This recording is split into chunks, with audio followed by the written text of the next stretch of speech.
Welcome everyone. We are allowing folks some time to log into this event. We have over 1,000 people registered for it, so we want to give a little bit of time for people to be able to log in. So we'll be back and we'll get started in about a minute or so.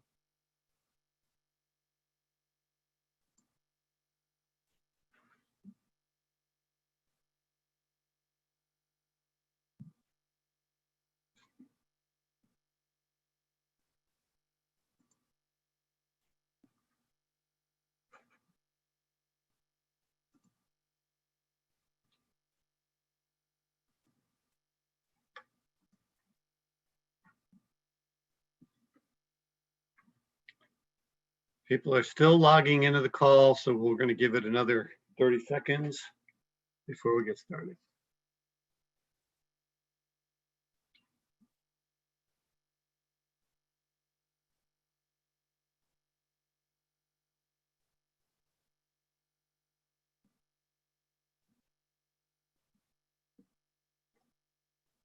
There's a question about whether this will be recorded, and yes, it will be recorded and sent back out to you as a link. We're just about to get started. Just letting a few more people log in.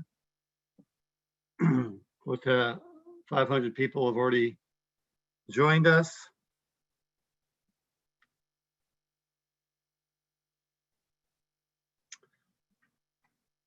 All right, let's go ahead and get started. So welcome to today's National Call on Coronavirus Housing and Homelessness. I'm Paul Keeley, Chief Operating Officer at the National Low Income Housing Coalition.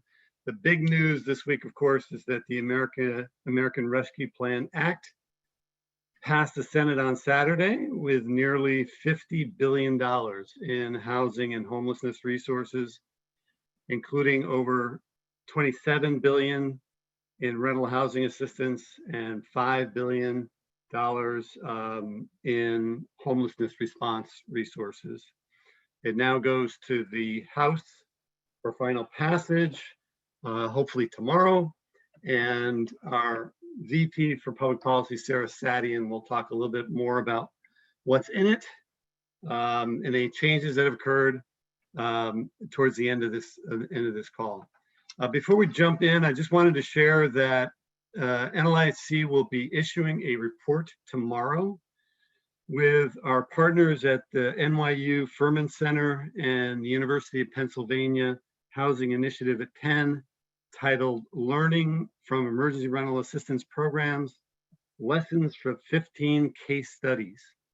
So the report examines 15 emergency rental assistance programs and how they've evolved to better serve renters, especially those with the lowest incomes and the greatest vulnerabilities.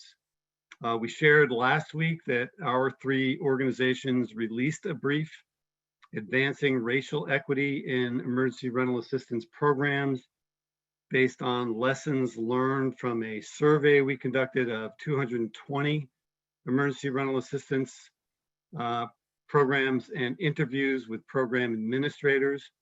I want to just let everybody know that we'll be hosting a webinar this Friday, March 12th at 1 p.m. Eastern Time on how emergency rental assistance programs can incorporate racial equity into their program designs and effectively serve households with extremely low incomes. So please join us for that. I think I can enter into the chat the link for that. Oh, there we go. Somebody already did. Great. I also wanted to share that the National Low Income Housing Coalition, the National Alliance to End Homelessness, and the National League of Cities will hold a webinar discussing the use of FEMA reimbursements to house individuals experiencing homelessness and residents of congregate care facilities in non-congregate shelters, such as hotel rooms. And that'll take place on Tuesday, March 16th at 1:30 p.m. Eastern Time. We'll be sure to get you the link on that. Looks like it's already there. Great, fantastic. So on today's call, we have a great lineup of speakers. We'll be joined by Davin Reed and Eileen Divringi from the Federal Reserve Board of Philadelphia to talk about a new report on how the pandemic has increased housing insecurity among renters. Matthew Doherty from Matthew Doherty Consulting and former executive director of USICH will talk about a new resource on targeting emergency rental assistance for eviction prevention. Claire Ewing-Nelson from the National Women's Law Center will join us to talk about the latest gender and race data from the Census Pulse Survey. We'll also have updates from the field, and as I said, get the latest from Capitol Hill on the American Rescue Plan and more. So it should be a great call today. All right, let's go ahead and get started. So our first presenter is, I think, a pair, Davin Reed and Eileen Divringi from the Federal Reserve Board of Philadelphia. Eileen and Davin, are you there? Hi, yes, just Eileen today. Okay, great.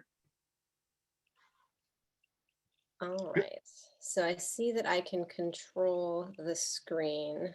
I don't see where those controls are, however. At the bottom of your screen, it should say share screen.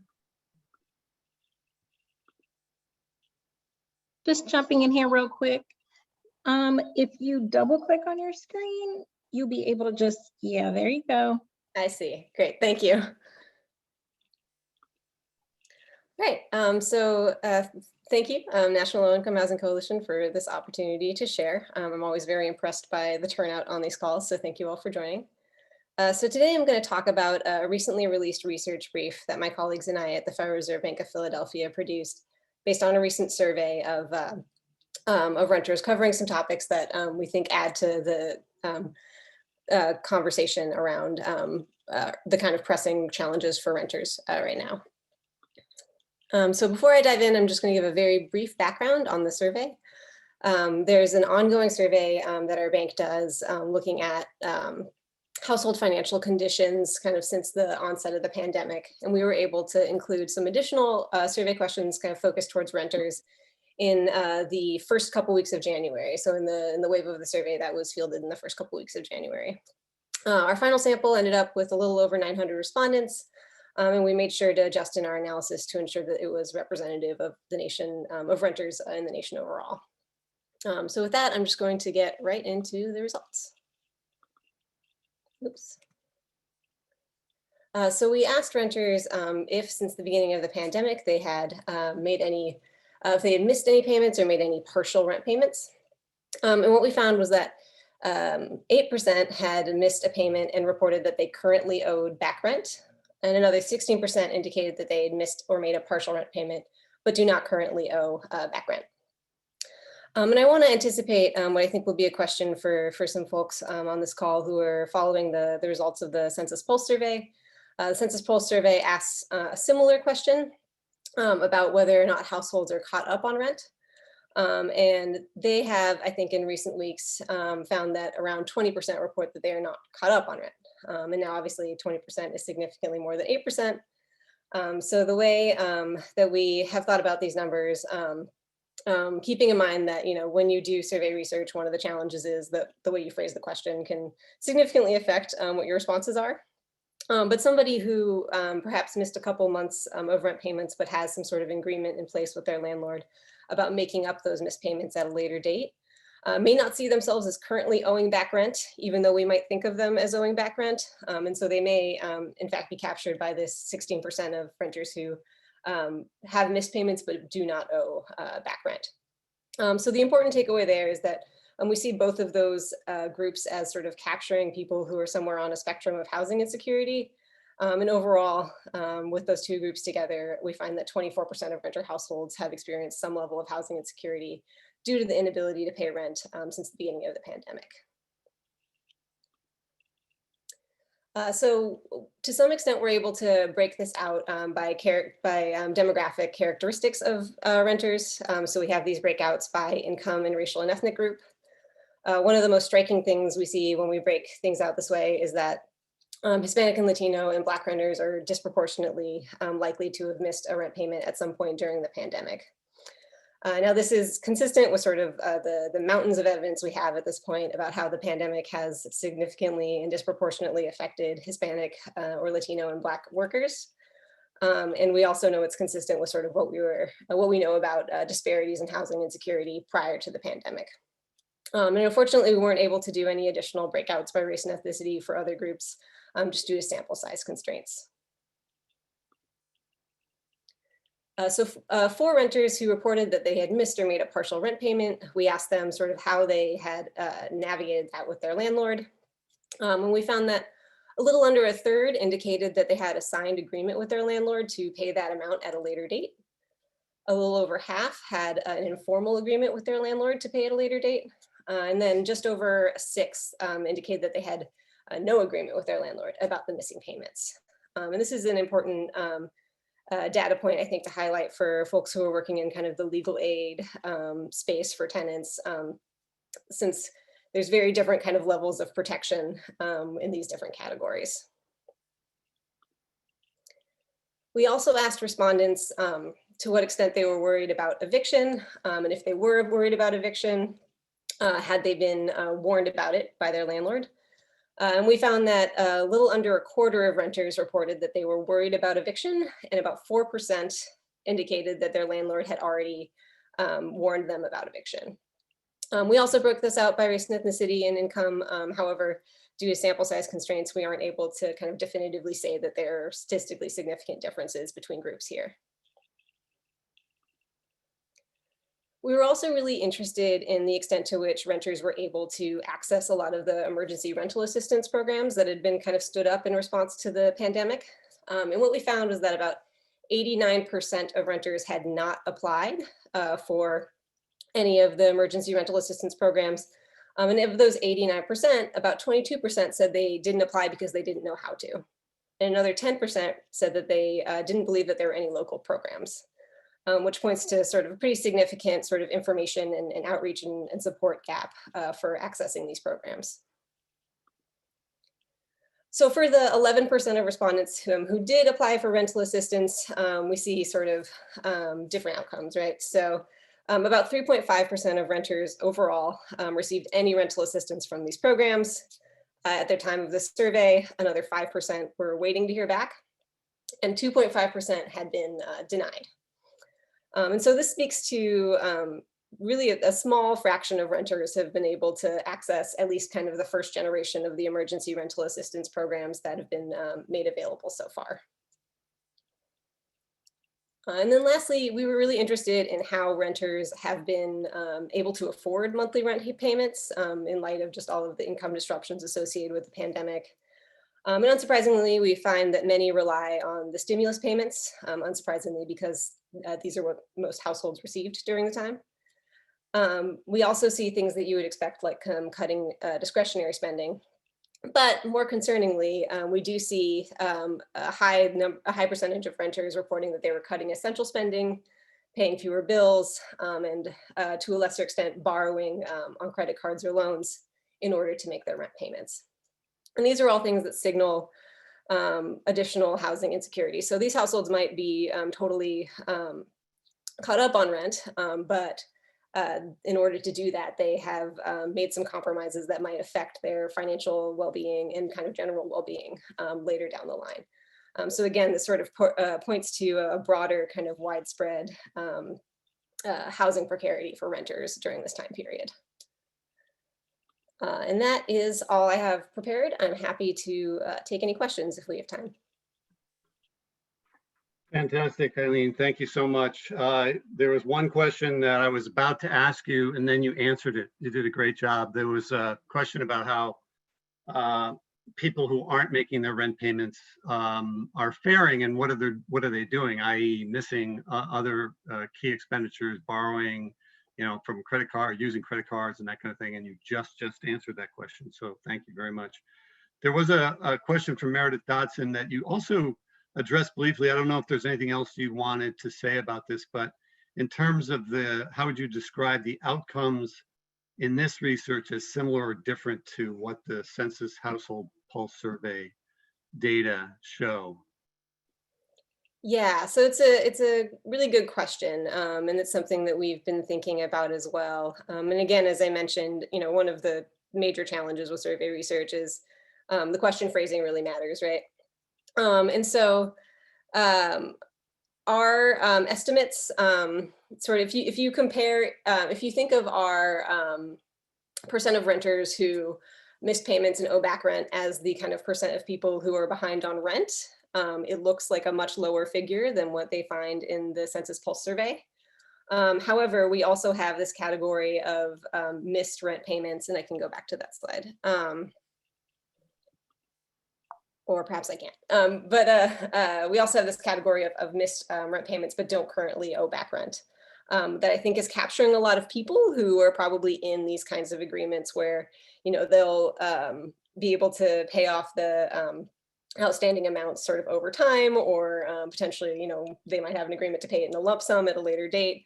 So still people who we would consider to be experiencing some level of kind of housing insecurity, because they might be, a couple incomes, one or two income disruptions away from being kind of in a similar place and owing back rent again, or being unable to sort of make up the rent as they had agreed to. And so overall, if you add together our two categories of missed rent and currently owe back rent, and missed rent but don't currently owe back rent, you get around 24% of renters, which is kind of more in line with that percentage of households from the Pulse survey who report that they're not currently caught up on rent.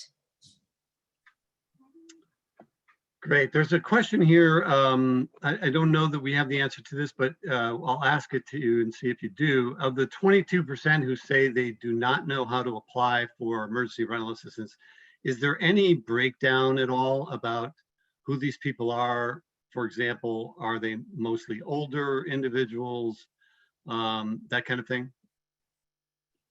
That's a really interesting question. Unfortunately, we didn't really have the data to do any additional breakdowns. But I think that's a very important question. Okay. The other thing I wanted to just ask you, your survey did not go into how much people owed in terms of back rent or missed, or what they had missed. For the people who reported that they owed back rent, they currently owed back rent, we did ask them how much they owed. And on average, they reported around $1,800, that they owed about $1,800 in back rent. That's on sort of the lower end of estimates out there. Of course, there's lots of different methods for kind of producing estimates of back rent. But given that that's sort of a narrowly tailored question, so people who might think that they would have to pay that amount in the near future, and also it captures people who are behind on rent for all reasons. So people who have kind of pre-existing housing insecurity prior to the pandemic are included in that group if they happen to currently owe back rent. So we did ask about that. We provide a little bit more detail on that in the brief, but the folks who we asked said on average they owed about $1,800 in back rent. Okay, great. Another question, a couple of folks are just asking a little bit more about how you selected participants for the survey. One asked if it was just in the Philadelphia area. If you could just remind folks what you said about the process for selecting the people you surveyed. Sure, yeah, so it's a nationally representative survey that we look at the sort of renter subset of responses. So they're from all over the country.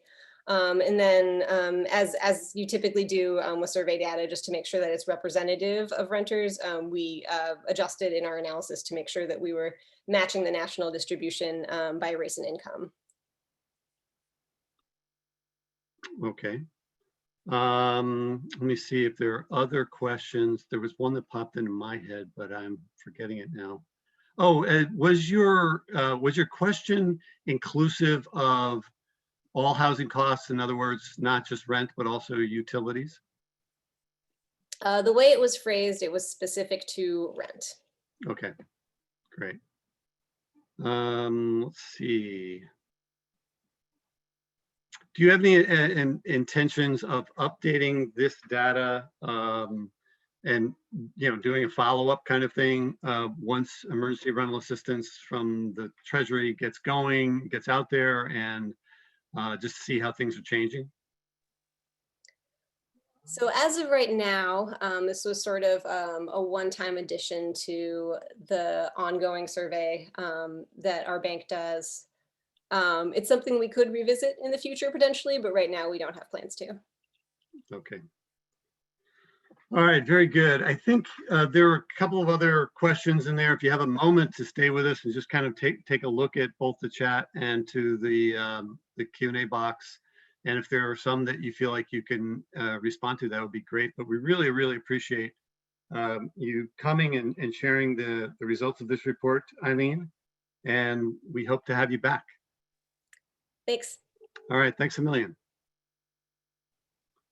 Okay, now we're going to shift to our next speaker and a good friend of the National Low-Income Housing Coalition, Matthew Doherty, Doherty Consulting, and as I said before, the former executive director of the United States Interagency Council on Homelessness. We'll talk a little bit about a new framework resource on targeting emergency rental assistance for eviction prevention. Matthew? Great, thanks, Paul, and thanks for the chance to join the call today. I think I figured out the controls here. All right. Yes, so just a quick reminder that this document I'm going to discuss is a part of a larger project, the Framework for an Equitable COVID-19 Homelessness Response Project, which has put out a variety of tools over the course of the pandemic and is especially now focused on supporting the development of stronger practices in response to what we've learned through the crisis. Quick reminder, the Framework Project is supported by a partnership of several different national organizations and experts who've been working collectively over the last year and have funding that is continuing our shared work through at least the balance of this year. Early on in the Framework Project, we identified some of the key principles that we were trying to make sure underpinned all of the work related to the response to COVID-19 and how we were thinking about strategies for communities to respond and the use of resources. So those principles include advancing racial justice and equity, really making sure we're focusing on people who have the highest needs first. A lot of work to try to grow partnerships to ensure we can respond to the full range of needs that people are experiencing. A strong bias towards helping make sure we're getting people into housing or helping people be stable in their housing. And also a bias towards acting quickly and changing our practices and not relying on business as usual practices. I would say another emerging principle or value that I think is also shaping the work as we move forward now is making sure that we are seizing every opportunity we can to build towards the systems that we really should have had in place before the pandemic, so that we're building stronger systems into the future and really making sure we're capturing all of the lessons and all of the fault lines within our systems that the pandemic revealed, and that we're responding with our current opportunities and with some of these new resources in ways that'll build stronger systems. So the document I want to talk about actually really focuses in on having the greatest impact on preventing homelessness and addressing racial inequities within new federal emergency rental assistance resources. It's intended to help align the use of these resources with the principles that I just discussed. And it is very much aligned with the information that was provided in the brief that Paul mentioned earlier, the Advancing Racial Equity in Emergency Rental Assistance Programs that was released by the Furman Center and the Housing Initiative Penn and the Coalition. And really does zero in on not specifically only eviction prevention, but thinking about the opportunities to structure the programs that have the greatest impact on homelessness prevention and on addressing racial inequities and making sure we're having the impact on homelessness prevention takes some specific thoughts and strategies beyond solely focusing on eviction prevention, and also is a really critical opportunity not to make sure that we only respond equitably, but really we avoid the risks of mobilizing these resources in ways that could make inequities worse. And I think that's one of the risks when we're not careful and thoughtful enough in how we target and focus resources. Quickly, the brief differentiates 3 different interventions: homelessness diversion, which really focuses on households who are already preventing for homelessness assistance, and identifies some of the funding resources that can be used for those purposes. Talks about homelessness prevention, making sure we're zeroing in on those who have the highest risks of an eviction leading to homelessness, and those risks are racially inequitable. Of zeroing in on the lowest income households, identifies a variety of funding sources that can be used for those activities, and then also the important work of eviction prevention for households, knowing that those risks are also racially inequitable. And the emergency rental or assistance resources, both those released by the Treasury already, those that would follow in the American Rescue Plan, have really important opportunities to focus both on homelessness prevention and eviction prevention. But again, we need to make purposeful choices to make sure we're having the impact on homelessness prevention, and purposeful choices to make sure we're not contributing to racial inequities.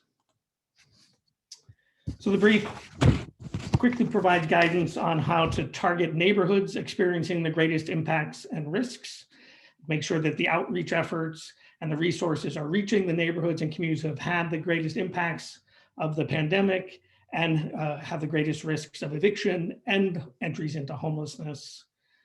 Recommends using a web-based tool that the Urban Institute launched as part of the framework project in the summer last year, which helps to prioritize which neighborhoods for emergency rental assistance that will have the greatest impact on keeping renters in their homes. So it really helps identify those neighborhoods where those risks are greatest. Focus on the importance of partnering with residents and organizations from the most highly impacted neighborhoods, and even encourages the possibility of dedicating shares of their emergency rental assistance to specific neighborhoods to make sure that that impact is realized. The brief then also provides guidance on how to make sure we're targeting households who are facing greatest risks of homelessness.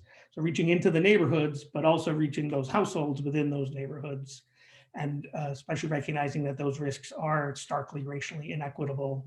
So quick guidance on making sure we're reaching and effectively serving households who have prior histories of homelessness. One of the strongest pieces of evidence for whether a household will experience homelessness is whether they've experienced it in the past. Focusing on those households with the lowest income levels, focusing on making sure we're including households who are living in more informal living arrangements, because those living arrangements are often the last living arrangement prior to an entry into homelessness. Making sure we're reaching immigrant households, that we're able to communicate to people in different languages, and that we're being thoughtful about how survivors of domestic and intimate partner and sexual violence are being served and how their safety is being protected.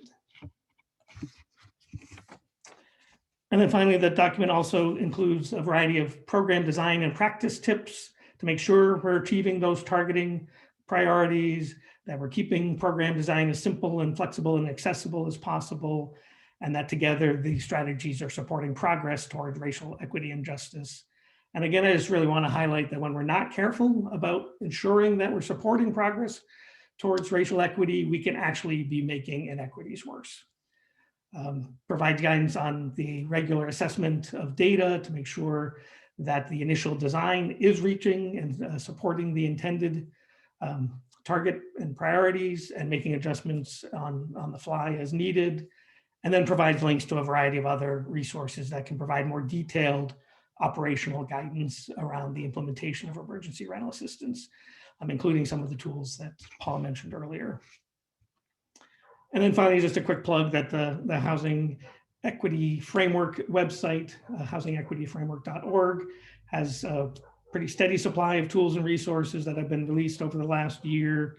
Especially want to draw people's attention to some of the more recent tools that focus on adapting our strategies and responding to the pandemic to the special needs of homeless children and families. A pretty recent tool focusing on partnerships between homelessness response system and healthcare providers to strengthen health outcomes, and that the website also includes a library of literally hundreds of other tools and resources that is updated on a regular basis and is ever evolving. Just to recap on the specific tools that I was talking about today, As you look at it, you'll see that it is specifically and intentionally designed as a checklist because we hoped it would be a handy reference for program designers and policymakers as they're thinking about how to structure their emergency rental assistance programs, and also think it can be a handy tool for advocates as they're evaluating what's happening locally with these resources and to what extent are the recommended practices being implemented in their local communities.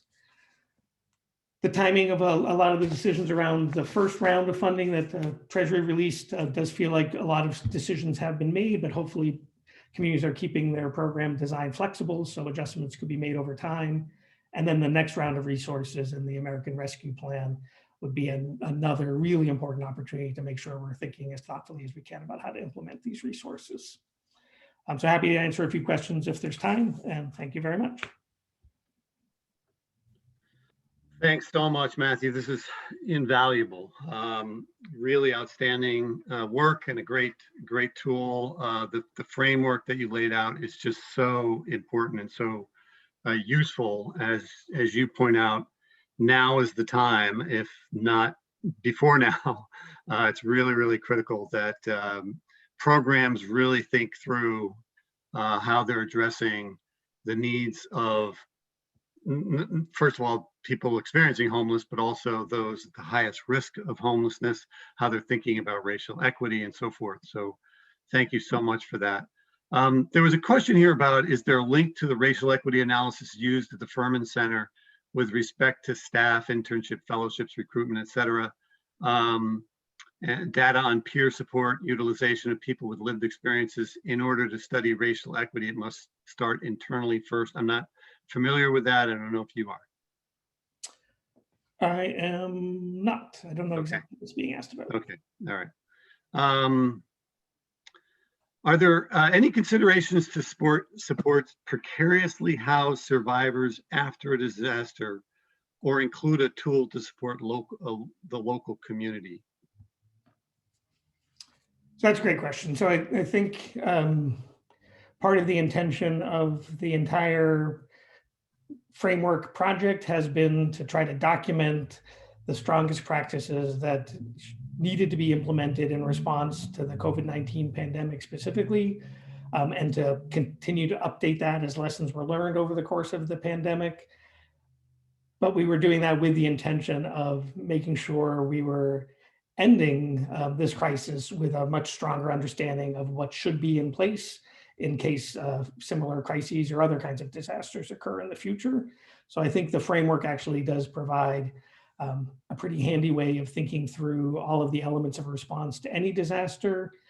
It is obviously in the context of COVID-19, but a lot of the strategies I think would be parallel strategies for other kinds of disasters, or the framework could provide the basis for thinking about how to organize the responses and tailor the responses depending on different disasters. So I don't know that within this project we'll specifically do any kind of a translation to something that's more general guidance around a disaster of other types, but I do think the framework should be helpful for communities thinking through how to respond in the future and to capture what they did well in response to this crisis and how they could be better positioned in the future.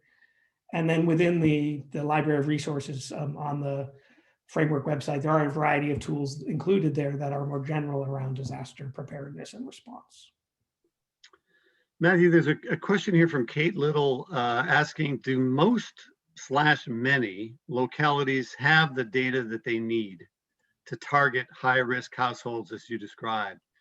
If not, what would it take to set up such a database in terms of time, resources, and so forth? Do you have any guidance on that?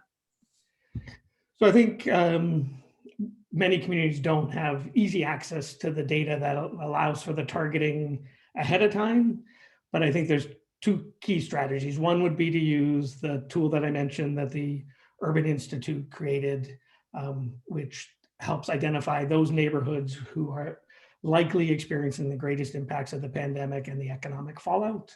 And really zeroes in on historically marginalized communities and neighborhoods. One of the interesting things about the data set was the neighborhoods that come up through that analysis pretty closely mirror neighborhoods that were most drastically impacted by redlining and other public policies. So that I think does create enough of a of a directional sense of neighborhoods to be targeted in if that tool is used. And then I think it might be more of a matter of not trying to pre-identify which households using data that might meet some of the prioritization categories, but instead create simple processes within the application to identify whether people are meeting certain criteria, keep the documentation as simple as you can, allow for as much self-certification as you can, and then analyze to what extent is your methodology of deployment resource actually getting to your alignment with your priorities. I think one way to think about the targeting of homelessness prevention resources would be to make sure that at a minimum, your prevention efforts mirror the disproportionate representation of racial groups within the population currently experiencing homelessness, and preferably being able to go above and beyond. But that at least allows you to show that you're impacting households who your existing data already tells you are more likely to be in the experience of homelessness. There may be other ways that people could pre-identify some of the targets using that data. I don't think most communities probably have large data sets that allow them to zero in on specific households who may be facing the greatest risks. Another way would also be to look at the opportunities to do data matching between applicants and your local homeless management information system, and to see if households who are coming forward are either already in the homeless services system in one way or another, or have been previously served. My caution there would be that the HMIS data often is not inclusive of all of the households who have had an experience of homelessness. So I wouldn't suggest using that as your only way of documenting whether households are meeting that criteria.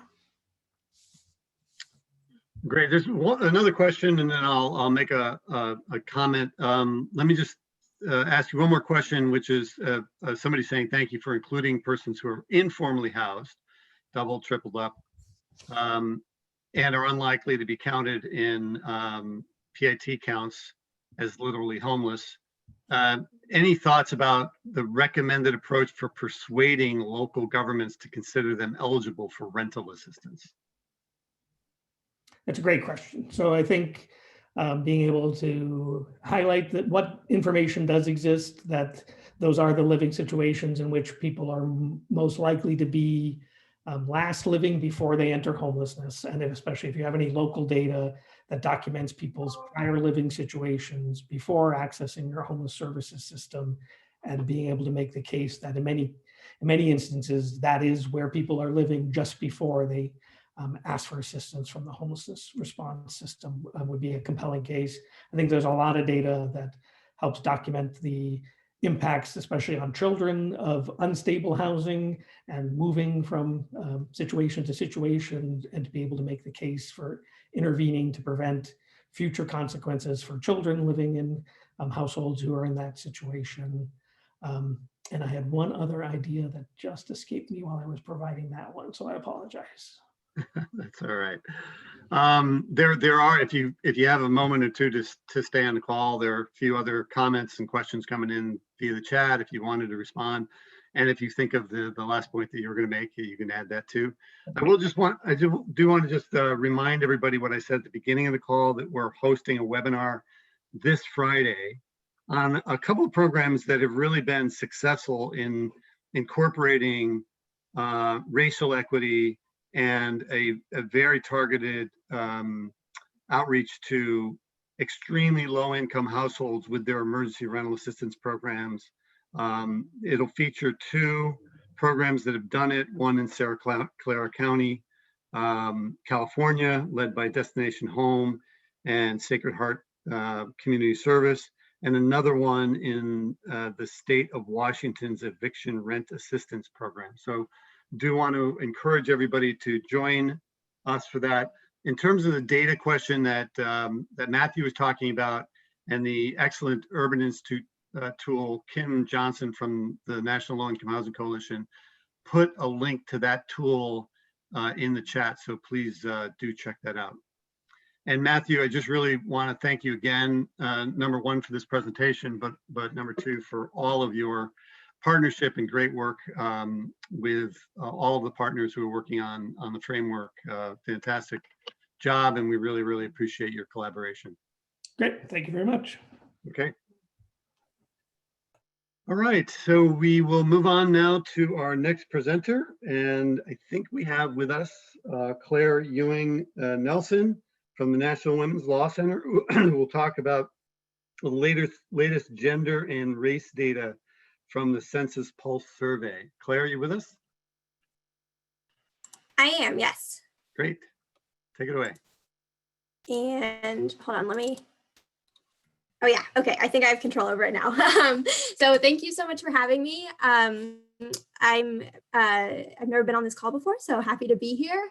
And I'm gonna run through the NWLC's most recent analysis of the Census Bureau's Household Pulse Survey, which thank you, Eileen, for giving a little intro to the rent and mortgage questions on the Pulse Survey. I'll just give a little more background. The Pulse Survey is what the Census Bureau has been using to measure how the pandemic is affecting households in the US. They began the survey in late April and have since renewed it for 2 additional phases, and we're currently in phase 3, which ran through last week. And I believe it's authorized through October 2023. So I'm hoping we'll have many more releases of this great data. And the survey asks a variety of questions about schooling, mental health, housing, food insecurity, and employment income.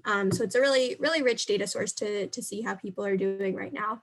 And at NWLC, we've been analyzing the microdata released by the Census Bureau since September of last year, which lets us cross-tabulate gender with race and ethnicity. And we've been paying particular attention to the questions about loss of household income, food insufficiency, and housing insecurity. And those housing insecurity numbers are what I'll run through today. So these slides are from the analysis we published last month. And the link to that full analysis is on a couple slides from now. So that will be there for people who want to take a closer look. And this chart looks at 2 of the survey questions, one for renter, if the respondent's household is currently caught up on rent payments, and one for homeowners, asking if the respondent's household is currently caught up on mortgage payments. And as you can see here, the numbers for renters are particularly striking. Nearly 1 in 3 Black non-Hispanic women said their household was not caught up on rent payments.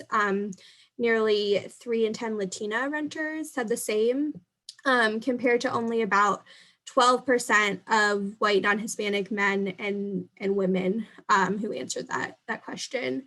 And for mortgage holders, the racial disparities were also quite stark. 16% of Asian non-Hispanic women, about 19% of Black non-Hispanic women, and 15% of Latinas reported being behind on household mortgage payments, and that's compared to less than 8% of white non-Hispanic men and white non-Hispanic women. And the microdata also lets us look specifically at respondents in households with at least 1 child. And these numbers are almost even scarier. Among Black non-Hispanic women renters with children in the house, about 2 in 5 reported being behind on rent payments. For Latina renters with children in the house, the corresponding number was about 34%. And that's compared to, 1 in 5 or less white non-Hispanic men and women with children in the household. And for mortgage payers, it's roughly the same pattern. About a quarter of Black non-Hispanic women with children in the household reported being behind on payments. For Latina mortgage payers with children in the household, that figure was about 18%. And for Asian non-Hispanic women with mortgages and with children in the household, it was about 16%. And that's compared to less than 1 in 10 white non-Hispanic men and women with mortgages and with children in the household. So really startling racial disparities. And, we saw also pretty stark disparities in the numbers we did on loss of household income since March and on food scarcity. So those are the kind of our big takeaways that highlight just how severe a toll this crisis is taking from a housing insecurity perspective, and the really intense racial inequities that it's revealing and exacerbating. So on the next slide, I have the links to our full analysis from February. as well as the link to our full resource collection for the pulse surveys, which includes all of the analyses we've done since September. So definitely feel free to take a look there, both to do a deeper dive onto the housing data and to look at some of the other data we've analyzed. And that's all I have for now. I'm happy to take any questions. It's a pretty short and sweet overview. So yeah, happy to answer anything. Thank you so much, Claire. Boy, that talk about startling racial disparities, and then, you know, the added layer of women and women with children. Those parts are just eye-popping. In some ways, we should have had you present before Matthew Doherty talked about how we have to ensure that we, you know, have a strong racial equity lens in all of our emergency rental assistance programs. Thank you so much for sharing that. I'm just checking out to see if we have any questions. It doesn't seem like we do just yet. Claire, if you can stay on just to kind of, sometimes questions come in a little bit later. If you could just kind of keep your eye out for any questions that do come in. This is really very, very valuable research. The National Low-Income Housing Coalition has already put it out, put some information out about it in our memo to members and partners. It's so important. But we really appreciate you making the presentation today. And if you do have a few minutes to just see if any additional questions come in, that would be great. Thank you. Yep, I'll stay on for a bit. Okay, great. All right, we will move on to the next presenter on our agenda, and that is Lee Rachel, Acadiana Regional Coalition on Homelessness and Housing in Louisiana. Lee, are you there? Yes, hi, can you hear me? Can hear you, go ahead. Great, thanks so much for the opportunity to join today. And also thanks to the coalition for all the hard work that's been done advocating for resources and good policy as it relates to housing and homelessness responses. As mentioned, my name is Lee Rochelle. I'm the Executive Director for the Acadiana Regional Coalition on Homelessness and Housing, which we shorten to the acronym ARCH. ARCH is the lead agency for the homeless continuum of care for the South Central region of Louisiana, which is known as Acadiana. It centers around the city of Lafayette, Louisiana, but our region includes 8 parishes, most of which are more rural areas of our state. In January of 2020, our point in time count identified about 120 households experiencing unsheltered homelessness. And unfortunately, that number has more than tripled in the past year.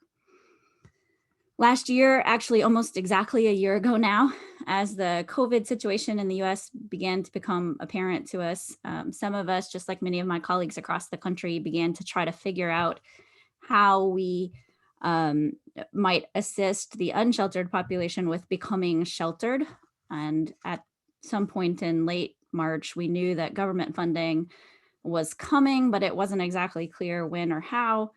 And we were already beginning to see shutdowns, job losses, households being displaced into homelessness, especially those households that were living doubled up and then had to leave because of COVID situations, or households who were paying self-pay at a hotel, but paycheck to paycheck and had already missed a couple of paychecks. So we knew we couldn't wait for the slow wheels of government to turn. We needed to get everybody into shelter as quickly as possible. And at that point, ARCH just began to fundraise. We asked our local community to support their homeless neighbors, and the community did a remarkable job of doing that. So we used privately fundraised dollars to place about 100 unsheltered households into hotels for non-congregate shelter prior to the time when the state's FEMA funded program was enacted. We've now, of course, switched that operation over to the state's program. And at its peak in mid-July, there were about 600 households that were sheltered in the non-congregate shelter. Part of the reason for our huge increase in unsheltered homelessness has been the closing of our traditional congregate sheltering programs, many of which have closed over the last year. In fact, in the last year, our community has seen about a 75% reduction in shelter beds and at the same time, about a 200% increase in overall homelessness. Unfortunately, in about mid-August, the state called a stop to new entries into the FEMA-funded NCS, which has been largely due to slow reimbursements and huge cost burden that the corporation was having to carry.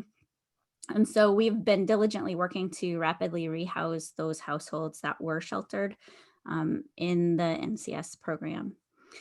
Unfortunately, the combination of increased homelessness and decreased congregate sheltering in our region, along with our inability to add new households to the non-congregate program, has meant that we've seen a growing unsheltered population since about mid-August. The other thing that happened in our region in late August is that the region most to the west of ours, the Lake Charles area, was hit by a catastrophic hurricane, Hurricane Laura, and then followed immediately thereafter, about a month later, by Hurricane Delta, which was also catastrophic, hit just about the same region, and was a slightly more direct hit to our region. And just for some reference, the geography of our continuum of care is about halfway between New Orleans and Lake Charles along the coast in the center of Louisiana. Lafayette's the large population center that is closest to the devastated region. So the vacancy rates for low-cost rental units has gone to virtually zero, as households who had damaged housing in Lake Charles are now utilizing rentals in Lafayette for temporary housing while they try to repair their homes, many driving back and forth several hours a day. Unfortunately, though, many people not only lost their home, but they also lost their employment when the hurricanes hit. And because that might have been because the place of employment was also destroyed, it might be because of COVID shutdowns. So the combined impact of those has been pretty dramatic. And we found that many households have fallen through the cracks into homelessness as they have tried unsuccessfully to navigate the various disaster sheltering systems and the FEMA paperwork. So going into 2021, this region had already seen a significant increase in homelessness. Specifically, we knew that unsheltered homelessness had already more than doubled due to COVID and then those two major hurricanes. And then early February, our meteorologists began to tell us that we were in for a very hard freeze that was going to last multiple days, along with the rest of the country. But South Louisiana doesn't know what to do with itself when it freezes. And so once again, Arch turned into private fundraising and asked our community to provide the funds to provide needed shelter for our neighbors without homes. We went into it expecting to shelter about 300 households for about 5 days, and we ended up sheltering about 600 households for about 10 days. Through that process, we learned so much about the current unsheltered population. While the coalition had been diligent in our outreach efforts all year, the freeze drove people towards shelter, and in the data collection that we were able to conduct as we placed households into the freeze shelter, we were able to learn who's living in houses that had been damaged by hurricanes to the point of needing to be condemned, who was living in their brother-in-law's barn, who's sleeping in cars in the Walmart parking lot. Many of the folks that we saw in our freeze shelter had been completely off our radar until the temperatures dropped below 16 degrees for multiple days. So now we're in the process of trying to match the data that we have about the need that exists to potential funding solutions, both for ongoing shelter and also for long-term affordable housing needs. In conclusion, I'd really just like to say that the work of this coalition to help communities find the federal resources needed to meet these needs is very much appreciated. We have relied on local private fundraising time and again to dig ourselves out of a crisis, and this community has been very generous, but we know that we cannot fundraise ourselves out of a housing crisis. Thanks very much for letting me share a little bit. Thank you so much, Lee. What a heartbreaking description, and one thing after the other with the hurricanes and the freeze. And tripling of homelessness in the past year, and unsheltered homeless and so forth. So one question, you talked about the decision that was made that we'd had to slow down or stop non-congregate sheltering. Does the recent FEMA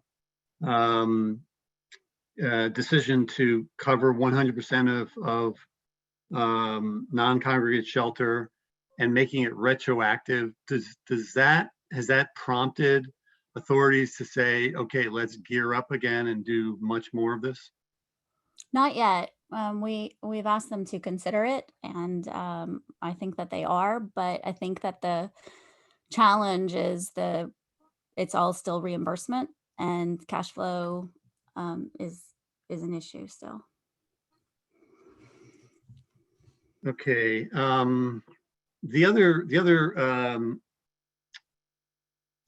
question that I had, so let me move to a comment that was made on Q&A here, or the chat. I consult, organize, and explain complicated bureaucracy to citizens to help them advocate where they choose. 5 years of homelessness housing experience, point in time, organized interfaith locally in Washington State on homelessness. I guess this person's just sharing some information about their situation in Washington. I guess the other thing I was going to say is, there is $5 billion that if and when the House passes the American Rescue Plan tomorrow, will be coming out to communities to deal directly with homelessness services. And I wanted to just share again that NLIHC, the National Alliance to End Homelessness, and the National League of Cities will be doing this webinar on March 16th that I encourage everybody to attend at 1:30 p.m. Eastern Time, about using FEMA reimbursements to house individuals experiencing homelessness and residents of congregate care facilities in non-congregate shelters. So I will stop here with Lee and just thank you very, very much for this presentation. And we may be inviting you back to hear how things are going in a few weeks or months to see maybe how some of this new ESG or new homelessness services money is making a difference, and hopefully it will. So thank you so much, Lee. Thank you, and hopefully I'll have better news in a few months. Right. Okay. All right, moving on to our next speaker. We have Andrew Bradley, one of our state partners from Prosperity, Indiana. And I guess Natalie James is also going to be joining. So Andrew, take it away. Thanks so much, Paul, and thanks to all the team from NLIHC. Again, I'm Andrew Bradley, Policy Director with Prosperity, Indiana. We're the statewide association for community economic development in Indiana, also NLIHC state partner. And my colleague, Natalie James, will be talking to you in a little bit about the statewide coalition that we've put together. But I wanted to talk with you today, appreciate this time to discuss, just as Indiana is about to try to implement $448 million in rental assistance, and looking forward to the new relief that Congress is looking at. Just now, our state General Assembly passed a bill that would really threaten to undermine that with a sweeping preemption of landlord-tenant law, local ordinances, and also expedited evictions. And so what you see in front of you here is a little bit of context. So across all of the states that Eviction Lab is tracking with this new tool, the COVID eviction tracker, you can see that Indiana is really far and away ahead with eviction filings. And on the next slide, you can see that has meant about 950 on average evictions every week since the CD eviction moratorium. So we already have this really high baseline of evictions. even during this moratorium. And so into that mix, very quickly, last year, right before COVID hit, our General Assembly passed this Senate Bill 148 that would do a couple of things to add expedited evictions and would have preempted landlord-tenant law. To his credit, our governor vetoed that bill right as COVID came on the scene, saying it was both too broad and not the right time. But unfortunately, the General Assembly just last month went ahead and overrode that veto with a simple majority. I think there's some dynamics here in the state where you had the General Assembly upset about the emergency powers of the governor, and this was kind of a byproduct. And unfortunately, it takes it out on Indiana's renters. So I want to show you a couple things quickly about this bill. On the next slide, you can see this bill creates some immediate dangers for renters. In Indiana, we have something called emergency possessory orders, which allows landlords to ask for a judgment to expedite evictions. Usually happens within 3 days. Typically, it's been just for waste and damage to property, but now it can be for other things, including rent non-payment, and when compliance with code would require the tenant vacate the premise. So in effect, this means that tenants can be evicted now for reporting code violations and poor conditions. This new law also allows anti-retaliation protections to be waived away in leases. Usually, they have those form leases, boilerplate language, and the way that it's lawed now, that can be written in and waived away. There's other loopholes in anti-retaliation protections, including tenants are now only protected for reporting code violations that are, quote, materially affect health and safety. Really, that puts it up to the judge's discretion. Only if they provide a written complaint, and tenants aren't protected for initiating or pursuing court or administrative proceedings unless they testify. And really on top of all that, with the preemption part of this, it locks in the lowest common denominator of housing standards contrary to those local wishes. So it preempts local housing discrimination ordinances, impacting many cities' human rights and human retaliation commissions in ways we don't even have a total number on. So a big issue with this, and I think the reason everybody here should be aware, is that we think that this could be the first time that some of these emergency possessions have been put through in state law and expanded, and worried that this could be expanded to other states. So let me turn it over to my colleague Natalie to talk about what we've been doing about this. Thanks, Andrew. So just to set the scene a bit for this General Assembly session in Indiana, it's been, to say the least, a turbulent session on the heels, of course, of the 2020 election, in addition to the Capitol riots that happened just as the General Assembly session was beginning. That kind of really set the tone for there to be some division within the General Assembly, and in particular, an event kind of came to a head earlier in February, just a few weeks ago, when in the House, a number of Black representatives were testifying on a bill that was pretty blatantly discriminatory and had racial undertones, and were booed while they were testifying by their colleagues in the majority. And not only were they verbally accosted, but were physically intimidated when they went out into the hallway.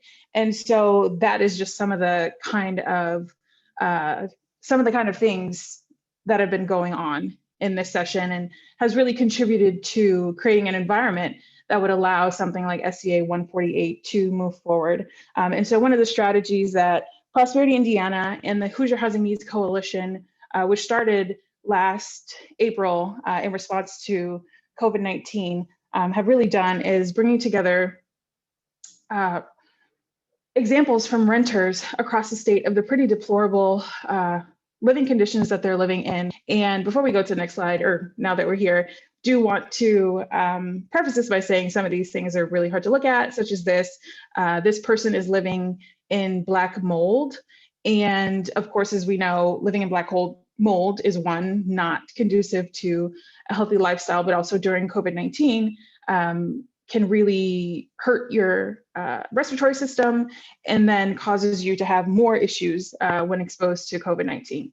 And so we really want to bring these stories together, not just to sensationalize the issue, but to really give legislators and the community a good understanding of what SEA 148 does to the community. In these conditions, someone living in mold like this, a landlord would be able to evict them if this person were to report a code violation, and that would be completely legal and doable under SEA 148. And so as we go to the next slide, we see another example of a code violation. And this is something that we are trying, now that SEA 148 is law, it's not as easy, because it's a bit more permanent, but we really want to extend the efforts and really just continue to show people what is happening as a result of them extending eviction powers. And I'll hand it back over to Andrew. So just to wrap up really quickly, we're at a place where we have about a month and a half left in our session. We're trying to get this information and these stories in front of our legislators. We also are at a place where Indiana is about to welcome 20,000 plus spectators to the state for the NCAA men's basketball tournament, which is all going to be played in Indiana. So hoping to be able to connect with some media and be able to show that even as we're rolling out the red carpet for visitors, we're tossing people out on the streets for these type of violations. So please, if you have any sort of connections, or if you are from Indiana and you have people who can add their stories, please do so here. And again, thanks for this opportunity to share this story. Well, thank you and Natalie for that presentation. It is those images are shocking, and although unfortunately all too common, but what's happening in your state is dismaying, and you have your work cut out for you. So thank you very, very much for that presentation. I don't see any questions here, so we'll move on in our presentation. But again, thank you very much to Andrew and Natalie for that presentation. Okay, we're going to move on now to our next field update, and it is Kristen Taylor, Director of Resident Services at Housing. Kristen? Can you hear me? I can, yes. Okay, awesome. Great. Hi, y'all. My name is Kristen Taylor. I'm Director of Resident Services with Housing. Housing is a nonprofit affordable housing organization that was founded in 1968 in Marin County, California, so near San Francisco. Currently, we manage over 214 properties and serve over 25,000 residents throughout California and Hawaii. And our mission is to expand the range of opportunities for all by developing, managing, and promoting quality affordable housing in diverse communities. So today I'm really excited to share a little bit about Housing's response to the pandemic, particularly around our messaging to residents about the vaccine and our efforts in coordinating on-site clinics for our senior residents to actually receive the vaccine where they live. So in November of 2020, we responded to a questionnaire to participate in the CDC Retail Pharmacy Partnership and began to receive calls to schedule on-site clinics in late December, mostly with Walgreens pharmacies that were local to our community. And also over the last month or so, we've been partnering with local county public health departments to host on-site clinics on our senior sites. So this has resulted in hosting approximately 30 different clinics throughout California and Hawaii, with close to 1,700 senior residents and even their caretakers participating in this on-site vaccination clinic to actually receive their COVID-19 vaccine. And about 95% of our residents who live in our more rural communities, say up in Napa or Sonoma, registered for our on-site clinic, where our communities that were in a more of an urban setting, there was a little bit of a lesser turnout when folks may have reliable transportation somewhere else and did not want to wait until that particular clinic to get their vaccine. But however, a huge part of this success is attributed to our consistent, coordinated, caring, and transparent, sorry, I couldn't think of a fourth C there, communication with our community members. So really, since March of 2020, Housing has relied on information from the CDC and public health departments to provide fact-based education to our residents. And this really included posting information that was easy to understand, something that may include pictures, and making sure that we leverage translation where possible, and really utilizing our staff as trusted sources for giving out this information. We included educational materials when we passed out care packages, during food banks, and we really focused on creating and promoting a community centered in wellness whenever possible. So we were truly tailoring our message even before this opportunity presented itself to host these clinics. So as I mentioned, we shifted in late December of 2020 from solely providing education about COVID and how to keep yourself safe to having the opportunity to host on-site clinics in a majority of our senior living communities. Multiple departments within Housing came together to discuss our messaging strategy, and this included team members from Human Resources, our Communications Department, Property Management, and Resident Services to be sure to come up with a plan that made it easy for our residents to participate, get any of their questions answered as they came up, and ultimately make decisions for their own wellness independently, but with trusted information from their trusted sources, such as their very caring on-site staff. So we held weekly calls that our frontline staff could call in, ask questions. We created consistent documents and templates that we made sure to get out to all of our residents, including the information introducing the clinic, what information would need to be collected, what they could expect at their appointment times, other need to know, such as making sure they contacted their own primary care physician if they weren't sure if they should be getting the vaccine now or not, as well as passing out some literature on the safety and efficacy of the vaccine. We provided information on how our homebound residents would be tended to, where the pharmacist came directly to their apartments, and information on what to expect after, what might happen with some potential side effects, the dates of the follow-up clinics, and reminders about how we would continue to social distance even after the vaccination clinics. Our staff performed individual calls to help residents RSVP and helped explain what to expect on the day of the clinic. So we helped to be sure that all residents were prepared and even helped communicate about potential scams that could happen and what they should be aware of. So our staff created friendly reminders, focused on keeping our community well, and had very positive responses from seniors and the caregivers who were excited to participate.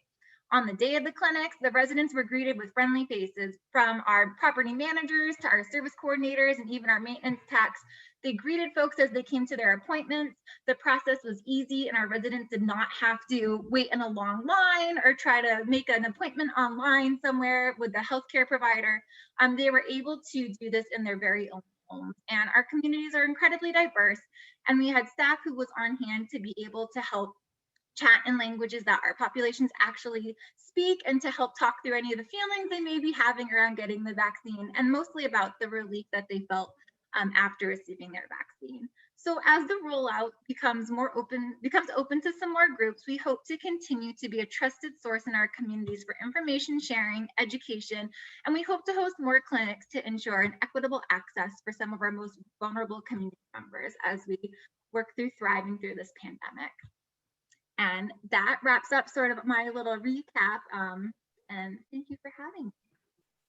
Thank you so much, Kristen. What an important effort, and it sounds like it's really, really effective. We're hearing all the time how critically important it is that, the equity is so much of a part of this whole process. So it's really important that you're doing this work. So thank you very, very much for presenting on today's call. And we'll move on now. If you have a chance, Kristen, just to see if there are any kind of questions or comments that are coming in the next couple of minutes, that would be helpful. But we will turn it now to NLIHC's Vice President for Public Policy, Sarah Sadian, who will talk a little bit about the update on the housing and homelessness resources in the American Rescue Plan and other updates from Capitol Hill. Great, Sarah? Thanks, Paul. Thanks for having me on. I'm going to share in the chat box right now a link to our fact sheet on the housing provisions in the American Rescue Act, and I'll tell you a little bit about where that is in the process going forward. So I will say we are getting closer and closer to finally seeing this bill enacted into law. Over the late last week and through the weekend, The Senate was going through its process to pass the bill. They went through about 400 amendments that were filed, 24 hours of debate, or 20 hours of debate, 20 hours of voting on those amendments. Finally, it passed midday on Saturday. That's overcoming a major hurdle to getting this bill finally enacted, and we expect smooth sailing from this point out.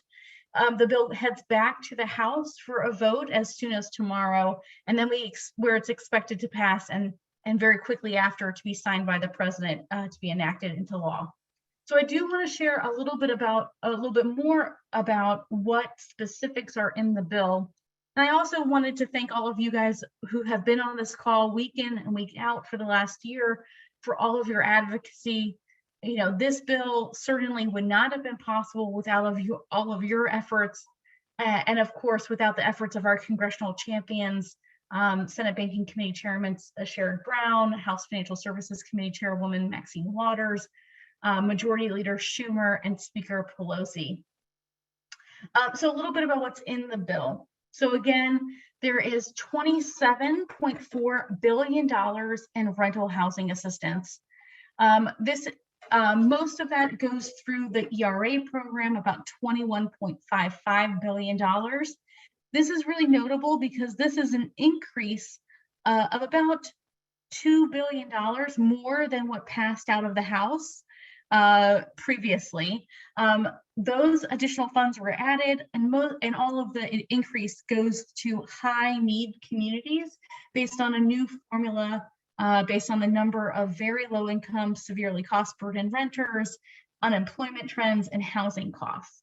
The other rental assistance money includes $750 million for tribal housing needs, $100 million for rural housing needs, and $5 billion in new emergency housing vouchers that are targeted to people at risk of or experiencing homelessness. Beyond the emergency rental assistance, there's also $5 billion to assist people experiencing homelessness with a more immediate and longer term assistance needs. These resources are funded through the HOME program, but with specific requirements about what the funds can be used for.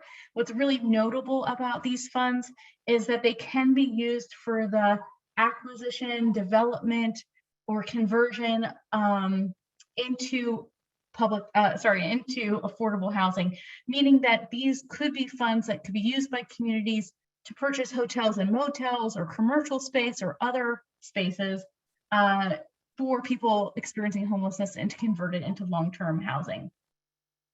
Beyond that, we also saw that there was an amendment on the floor in the Senate that was voted by a voice agreement to direct $800 million in education funds to support the needs of children and youth experiencing homelessness so that they can participate in school. There's also $5 billion in utility and water assistance, almost or very close to $10 billion for homeowner assistance, $100 million for housing counseling, $20 million for fair housing activities. And beyond the housing specific funds, there were a lot of other resources that are going to make a huge difference in people's lives. I just want to touch on a couple of them. First, the bill does include $1,400 stimulus checks for individuals. There are some key differences between what is in the bill as is and what passed out of the House last week. They phase out at about $80,000 for an individual or $160,000 for couples. But either way, households with extremely low incomes would certainly be covered by these stimulus checks. And we'll have a lot of work ahead of us to make sure that all people are receiving them, especially people experiencing homelessness who are eligible for these funds. The bill also expands and continues the expanded unemployment insurance that is set to expire March 14th. So this provides $300 extra a week in unemployment benefits, and it extends those benefits through Labor Day. Another notable change from the House bill is that it exempts the first about $10,000 in unemployment benefits from being taxed as federal income. So as long as you're making less than $150,000 a year, your unemployment benefits, the first 10,000, are not taxable. And lastly, the bill includes a really major expansion of the child tax credit that would provide about up to $3,000 to $3,600 per child in this bill. Right now, the bill only extends that benefit for 1 year, but Democrats are really pushing to make sure that they make this a permanent feature of our tax code going forward. If that happens, it would reduce child poverty by 45% and would reduce child poverty among Black families by more than 50%. So it's clearly a really critical, necessary resource. And of course, all of those are funds that individuals have been using and could be using to help pay for their housing costs. And so we see this bill as a major victory for advocates and for low-income people. I will say that it's really notable that when this bill passes, very likely on Tuesday, tomorrow, altogether in the last year, we will have seen Congress enact $85 billion in emergency housing and homelessness resources since the start of the pandemic. I think this is a real testament to the advocacy of groups on this call, and I just want to thank you for all of your work over the last year. I'll turn it back to you, Paul.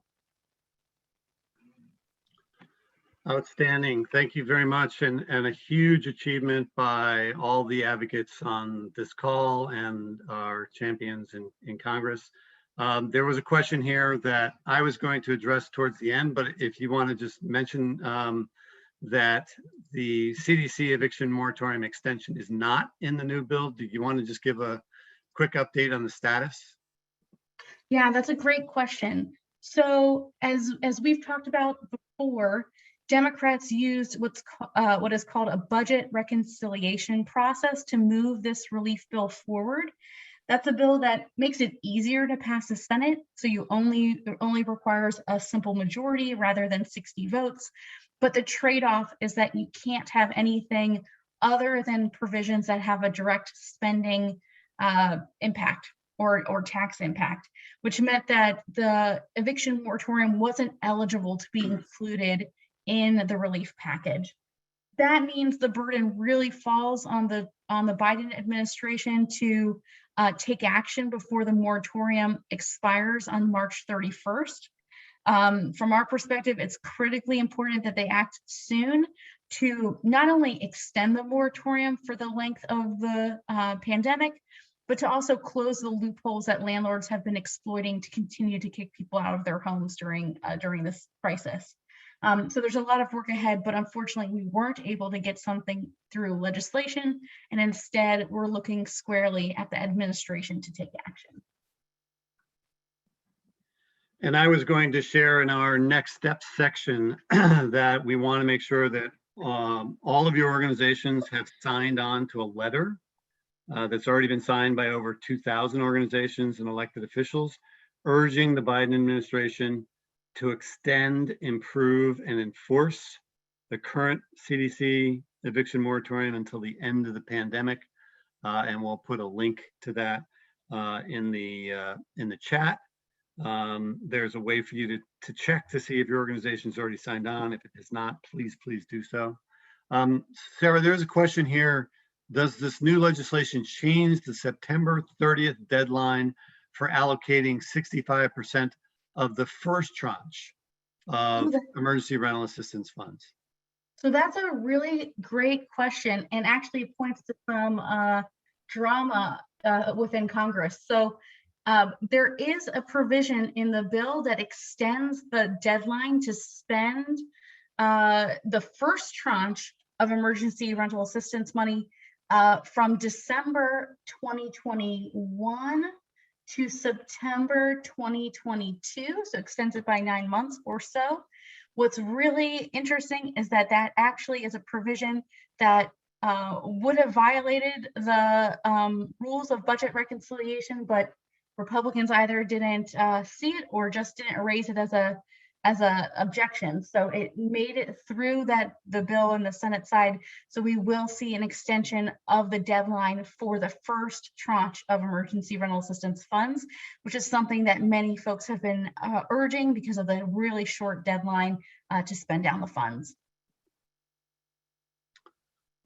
Great. Now the September 30th deadline for allocating the 65% of the first tranche has not been changed, Sarah?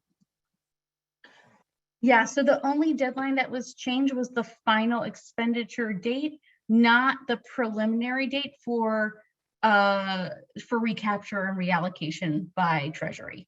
That's right. Great, thank you. Okay, I don't think there are any other questions for you there, Sarah, so thank you so much. I'll just share a few more things here. One is that I just wanted to share with everybody that NLIHC's president and CEO, Diane Yantel, did send a letter on behalf of the coalition, National Low-Income Housing Coalition and the Disaster Housing Recovery Coalition, to Treasury Secretary Janet Yellen, HUD Acting Secretary Matt Ammon, and HUD Secretary Designate Marcia Fudge, expressing our appreciation for their work on the frequently asked questions that is now available from Treasury and related to emergency rental assistance, and outlining our recommendations for further guidance that ensures that these critical resources reach households with the greatest needs as efficiently and effectively as possible, that we've pulled from many of you who've given us great input through this call and through our policy call, which happens every Tuesday at 12:30. Please feel free to join that. Also from folks on our state and local implementation call, which takes place on Wednesdays at 3. And I just wanted to mention those calls. If you'd like to join us for any of those, please feel free to do so. We also have a Working with FEMA call on Tuesdays at 3. So check out our website, and we have, I think, some staff putting in some links to attend those calls. We welcome all of you. We also have a call the first Monday of every month called Tenant Talk Live, which is a call webinar for tenants and residents, low-income residents and resident leaders. Please join us for those calls as well. Again, I want to urge you all to reach out to your members of Congress one last time and ensure passage of the American Rescue Plan Act tomorrow in the House of Representatives. Please look out for the report that will be coming tomorrow on learning from emergency rental assistance programs, lessons from 15 case studies. Please, again, I want to urge you to join us for the webinar on this Friday, March 12th, on how emergency rental assistance programs can incorporate racial equity in their program structure and effectively serve households with extremely low incomes. And then join us again, mention again that NLIHC, National Alliance to End Homelessness, and the National League of Cities will be holding that webinar on Tuesday, March 16th at 1:30 p.m. about use of FEMA reimbursements to house individuals experiencing homelessness and residents of congregate care facilities in non-congregate shelters. And then finally, please do sign your organization on to the letter urging the Biden administration to extend, improve, and enforce the current CDC eviction moratorium until the end of the pandemic. So thank you all very much for attending this call, and thank you to all of our panelists and presenters for their input. We really appreciate it, and we will see you next Monday. Thank you very much. Bye-bye.